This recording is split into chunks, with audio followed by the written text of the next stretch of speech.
എന്തോന്നുണ്ടാക്കണേ? ചായം വടയോ? ആ ഓക്കെ. തിളക്കണോ? ആഹാ, തേയിലപ്പൊടി ഇട്ടില്ലേ? വേഗം ഇട്. പഞ്ചാരപ്പൊടിയാ? ഓക്കെ.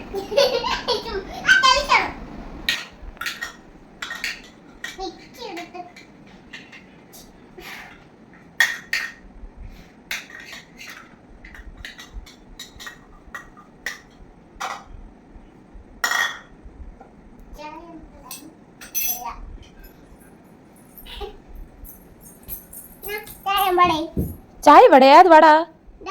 ഇത് വടയാ? ആ, ഉഴുന്നുവടയായിരിക്കും. ആ ശരി, ചായ ഇതാ. ആ ഓക്കെ. ഉഴുന്നുവട. ഓക്കെ, അതേ ഷേപ്പിലുള്ളതുകൊണ്ടായിരിക്കും. ശരി. ആഹാ, ബ്യൂട്ടിഫുൾ ചായ. സൂപ്പർ വട.